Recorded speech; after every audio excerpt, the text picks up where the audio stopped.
Hola chicos, en este video vamos a terminar de ver las dos ecuaciones que nos hacen falta. La primera es la ley combinada de gases y la segunda es la ecuación de estado. Entonces vamos a empezar con la ley combinada de gases.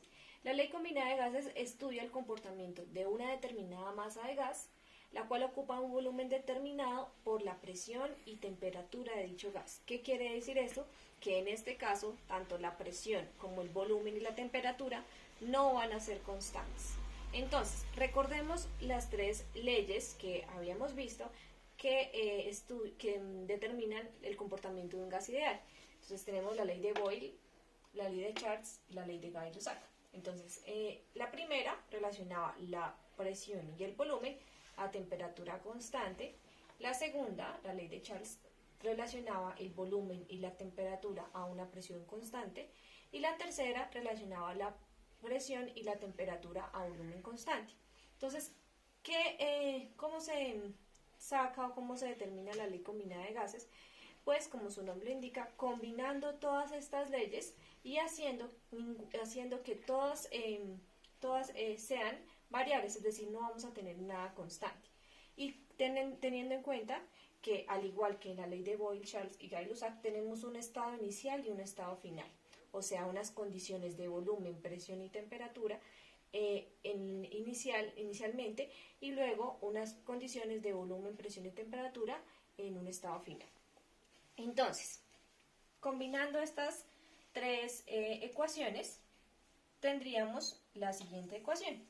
Entonces, en un estado inicial tendríamos que el volumen se multiplica por la presión y se divide la temperatura. Entonces es como si nosotros viéramos la ley de Boyle combinada con la ley de Charles. ¿Sí? Esta temperatura acá pasaría acá. Y el estado final, que sería entonces el volumen 2 por la presión 2 y la temperatura 2. Entonces igual es una combinación entre las leyes, donde ninguna de los componentes de la ecuación es constante. Bueno, entonces para entender esto vamos a realizar el siguiente ejemplo. Dice el problema: cierta cantidad de CO2 ocupa un volumen de 2.5 litros a una temperatura de 300 Kelvin y una presión de 1.5 atmósferas. Si su volumen aumenta a 3.7 litros y la presión es de 2.2 atmósferas, ¿cuál es su temperatura final? Entonces, igual que en los ejercicios pasados, pues vamos a dividirlo en una serie de pasos. Entonces, en el paso número 1, lo que vamos a realizar es organizar organizar las variables en el estado inicial y en el estado final. ¿Listo? Y ver qué es lo que nos preguntan o cuál es nuestra incógnita. Entonces vamos a empezar a organizar la información que nos da el problema y de esta forma. ¿Listo? Entonces nos dicen que hay una cierta cantidad de CO2 que ocupa un volumen de 2.5 litros. Entonces, estos 2.5 litros corresponden al volumen inicial. 2.5 litros. A una temperatura de 300 Kelvin. Entonces, esa es la temperatura inicial. Y una presión de 1.5 atmósferas, que corresponde a la presión inicial. Entonces, ya tenemos todas nuestras variables en el estado inicial del gas. Luego nos dice, si su volumen aumenta a 3.7 litros, entonces 3.7 litros sería el volumen en el estado final o volumen 2. Presiones de 2.2 atmósferas, que corresponde a la presión en el estado final o la presión 2. Y nos dicen que calculemos o que determinemos cuál es la temperatura en el estado final, es decir, que nuestra incógnita será la temperatura 2. Bueno, entonces aquí tenemos los datos que ya organizamos anteriormente y vamos a empezar con el paso número 2. Entonces el paso número 2 es despejar la incógnita de la ecuación inicial, que es la ley combinada de gases, que ya habíamos visto. Entonces, recordemos que nuestra incógnita es la temperatura final o la temperatura 2, que está acá, que se encuentra en el denominador. Entonces, cuando nuestra incógnita está abajo, yo les he dicho que lo más fácil es voltear toda la ecuación.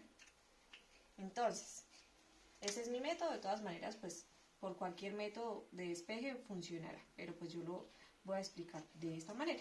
Entonces, lo que yo hago siempre para que quede más fácil es girar toda la ecuación. Entonces la temperatura quedaría arriba y el volumen y la presión abajo. Igualmente acá, entonces temperatura 2 sobre volumen 2 y presión 2. Y pues de esta manera es mucho más fácil despejar aquí la temperatura 2, siendo que todo este término se va aquí a multiplicar. Entonces la temperatura 2 quedaría igual a temperatura 1 multiplicando al volumen 2 por la presión 2 sobre el volumen 1 con la presión 1. Y ese sería nuestro despeje. Y entonces ya en el último paso, pues es simplemente ya de la ecuación que despejamos, reemplazar los términos que ya habíamos pues verificado, que ya teníamos desde el paso 1. Entonces, tenemos que la temperatura 2 sería igual a temperatura 1 por B2 por P2 sobre B1 por P1. Entonces, reemplazamos temperatura 1, que son 300 Kelvin, volumen 2, que es 3.7 litros, presión 2, que es 2.2 atmósferas, dividido en el volumen 1, que es 2.5 litros, y la presión 1, que es 1.5 atmósferas. Entonces, si nosotros revisamos primero las unidades, pues vemos que los litros con los litros se cancelan, atmósferas con atmósferas se cancelan y las respuestas nos dan Kelvin, lo que corresponde a unidades de temperatura. Entonces, al hacer el cálculo, nos da una respuesta de 651.2 Kelvin. Y esa sería la respuesta del ejercicio. Bueno, chicos, y como ejercicio de la ley combinada de gases, entonces por favor desarrollan lo siguiente. Una cierta masa de nitrógeno ocupa un volumen de 10 litros a una atmósfera de presión y 315 Kelvin de temperatura. ¿Qué volumen ocupará la misma cantidad de masa de gas si las condiciones se duplican a 2 atmósferas y 630 Kelvin? Bueno, y ahora vamos a ver el segundo tema, que es la ecuación de estado. Entonces, esta ecuación de estado nació a partir de algunos experimentos que realizó el señor Avogadro, y a través de esos experimentos, él determinó que una mol de cualquier gas a condiciones de temperatura de 273 Kelvin y de presión de 1 atmósfera, ocupará siempre un volumen de 22,4 litros. Entonces, a esas tres condiciones, 273 Kelvin, 1 atmósfera y 22,4 litros, se le conocen como las condiciones normales o condiciones estándar de un gas. Entonces, a partir de la relación entre esas condiciones normales que anteriormente mencionamos y las leyes de los gases ideales que también ya vimos, nació lo que se conoce como la ecuación de estado. Bueno, entonces la ecuación de estado de los gases ideales dice lo siguiente: es la presión y el volumen igual a N por R por T. Entonces vamos a ver de qué se trata cada una de estas letras. Entonces, como ya lo dije, la P es presión, B es volumen. La N es la masa del gas expresada en moles y la T es la temperatura. Entonces, ¿qué hay que tener en cuenta acá en cuanto a estas variables? Primero, que la presión siempre tiene que estar en unidades de atmósferas. El volumen siempre tiene que estar en litros. Como ya lo dije, la masa siempre tiene que estar en moles y la temperatura siempre tiene que estar en Kelvin. Hay que tener mucho cuidado que cuando tengamos un problema, las unidades estén en la medida que corresponda. Ahora tenemos la R. Entonces la R es la constante universal de los gases ideales. Entonces, como su nombre lo indica, es una constante, es decir, es un número que no va a cambiar. Y corresponde al valor 0.082 atmósferas por litros sobre mol por Kelvin. Entonces, esta es una constante, es decir, que el valor siempre va a ser el mismo. Bueno, entonces, como ejemplo de la ecuación de estado vamos a hacer el siguiente.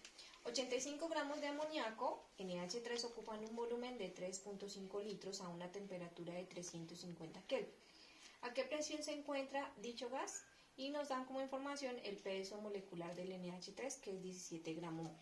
Entonces, el primer paso es establecer las condiciones del gas en las unidades que correspondan. Entonces, a diferencia de los ejercicios de las leyes anteriores, en este tenemos el gas en un único estado, es decir, en este no hay estado inicial ni final, sino hay un estado único. Y tenemos un solo estado de cada variable. Entonces, tenemos el volumen, corresponde a 3.5 litros, temperatura 350 Kelvin, la masa, que corresponde a 85 gramos, presión, que es lo que debemos hallar, y la constante R de gases ideales. ¿Listo? Entonces, recordemos que eso tiene que estar en las unidades correspondientes. Entonces, el volumen debe estar en litros, ahí está en litros, temperatura en Kelvin, la presión, recordemos que al final nos debe dar en atmósferas, pero la masa tiene que estar en moles, entonces estos gramos lo debemos pasar a moles. Para eso, entonces, vamos a utilizar la información del peso molecular. Entonces, vamos a hacer el cálculo. Entonces, sería N igual a 85 gramos de NH3, que es nuestro gas, y vamos a hacer la conversión. Entonces, dice que son 17 gramos mol, es decir, que en una mol de NH3 yo tengo 17 gramos de NH3. Entonces se cancelan gramos con gramos y me quedan moles. Y al hacer el cálculo, esto me da un total de 5 moles. Entonces ya tendríamos ahora sí la masa en moles. Bueno, ahora entonces el segundo paso es despejar la incógnita de la ecuación de estado. Entonces aquí volví a organizar la información que ya tenemos, que es la presión, que es lo que necesitamos hallar, volumen 3.5 litros, las moles son 5 moles, R igual a 0.082 y la temperatura 350 Kelvin. Entonces, como ya vimos, tenemos que despejar la presión. Entonces, simplemente el volumen pasa a dividir, la presión me quedaría igual a nRT sobre V. Y por último, entonces, lo único que tenemos que hacer es reemplazar. Entonces, el valor de N, que son 5 moles, el valor de R, que es la constante, 0.082 atmósferas litros sobre mol por Kelvin, temperatura 350 Kelvin, y el volumen, que es 3.5 litros. Entonces, si nosotros revisamos las unidades, estas moles se me cancelan con estas moles, Kelvin se me cancela con Kelvin, y litro con litro, lo que me queda en atmósferas, que es unidades de presión. Si hacemos la operación, entonces me da un total de 41 atmósferas. Y ese sería el resultado del ejercicio. Y como ejercicio práctico, entonces, es el siguiente. Determinar la temperatura a la que se encuentra 120 gramos de CO2 si está a una presión de 800 milímetros de mercurio y ocupa un volumen de 5.8 litros. Entonces, tener en cuenta el peso del CO2, que es 44 gramos mol, y que una atmósfera equivale a 760 milímetros de mercurio.